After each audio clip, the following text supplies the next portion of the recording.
ఒకప్పుడు వెనుకబడిన ప్రాంతంగా భావించిన ఉత్తరాంధ్ర నేడు దేశంలోని అత్యంత వేగంగా ఎదుగుతున్న పెట్టుబడి గమ్యస్థానంగా మారుతోంది. గత 2 ఏళ్లలో శ్రీకాకుళం, విజయనగరం, విశాఖపట్నం, అనకాపల్లి, అల్లూరి సీతారామరాజు, పార్వతీపురం మన్యం జిల్లాలను కలుపుకొని ఈ ప్రాంతానికి 6.13 లక్షల కోట్ల పెట్టుబడులు ప్రవాహంలో వచ్చాయి. ఈ ప్రాజెక్టులతో ఉత్తరాంధ్ర యువతకు 5.57 లక్షల ఉపాధి అవకాశాలు ఏర్పడ్డాయి. Tata Consultancy Services, Laurus, Blue Jet healthcare, Reliance Consumer Products, Bharat Dynamics, Lulu, GMR వంటి దేశ, ప్రపంచ స్థాయి సంస్థలు ఈ ప్రాంతాన్ని తమ గమ్యస్థానంగా ఎంచుకోవడం ఉత్తరాంధ్ర సామర్థ్యానికి నిదర్శనం. అయితే ఈ మార్పుకు కేంద్ర బిందువు ఏంటో తెలుసా? విజయనగరం జిల్లా భోగాపురంలో ఏర్పాటైన అల్లూరి సీతారామరాజు అంతర్జాతీయ విమానాశ్రయం. అవును, ఇది నిజం. ప్రపంచ స్థాయి కంపెనీ ఏదైనా తన పెట్టుబడులు పెట్టే ముందు అక్కడ అంతర్జాతీయ స్థాయి రవాణా సౌకర్యాల గురించి ఆలోచిస్తుంది. దానికి భరోసాగా నిలిచింది భోగాపురం ఎయిర్పోర్ట్. ఒక విమానాశ్రయం అంటే కేవలం విమానాలు దిగే, ఎగిరే ప్రదేశం కాదు. అది ఒక ప్రాంత ఆర్థిక వ్యవస్థకు, ప్రపంచ పెట్టుబడులకు ప్రవేశ ద్వారం, యువత కలలకు కొత్త గమ్యం. దాదాపు 10 ఏళ్ల క్రితం మొదలైన కథ ఇది.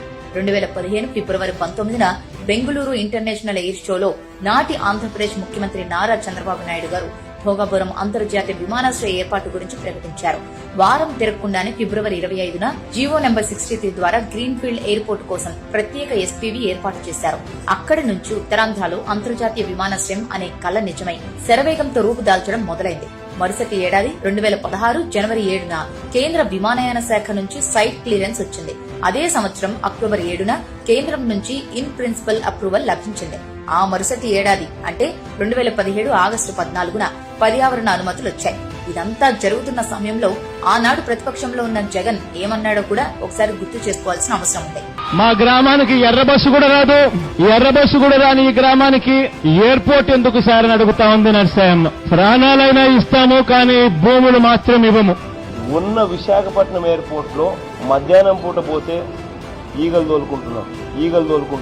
2019 ఫిబ్రవరి 14న చంద్రబాబు నాయుడు గారి చేతుల మీదుగా విమానాశ్రయానికి పునాది రాయిపడే నాటికి 2502 ఎకరాలను ప్రజలు ప్రభుత్వానికి ఇచ్చారు. ఈలోపు ప్రభుత్వం మారింది. తర్వాత వచ్చిన జగన్ ప్రభుత్వం విమానాశ్రయానికి ఇంత స్థలం దండగా అంటూ ఆ భూముల్లో 600 ఎకరాలు కోతేశాడు.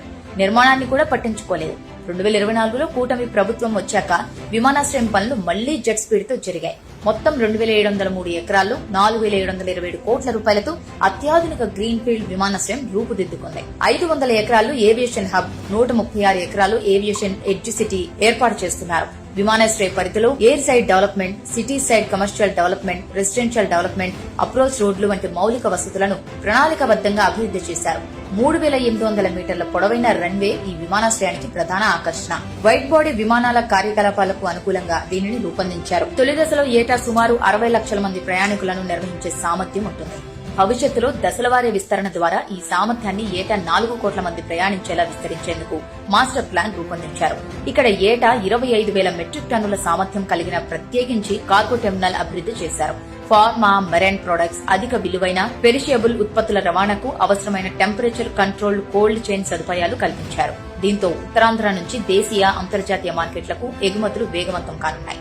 కేవలం 31 నెలల్లోనే నిర్మాణం పూర్తి చేసుకుని 2026 జనవరి 4న తొలి కమర్షియల్ ఫ్లైట్ ట్రయల్ రన్ కూడా పూర్తి చేసుకున్న ఈ అల్లూరి సీతారామరాజు అంతర్జాతీయ విమానాశ్రయం ఆగస్టు 1, 2026న ప్రధానమంత్రి శ్రీ నరేంద్ర మోదీ గారి చేతుల మీదుగా ప్రారంభం కాబోతోంది. తద్వారా ఉత్తరాంధ్ర ఆర్థిక వ్యవస్థను ప్రపంచ మార్కెట్లతో అనుసంధానించే మహాద్వారం తెరుచుకోనుంది. ఈ విమానాశ్రయానికి గిరిజనుల గౌరవం కోసం పోరాడిన మన్యం వీరుడు అల్లూరి పేరును అదే ప్రాంత భవిష్యత్ అభివృద్ధికి ప్రతీకగా నిలిచే అంతర్జాతీయ విమానాశ్రయానికి ఇవ్వడం ద్వారా చరిత్రను, అభివృద్ధిని ఒకే వేదికపై నిలబెట్టారు సీఎం చంద్రబాబు గారు.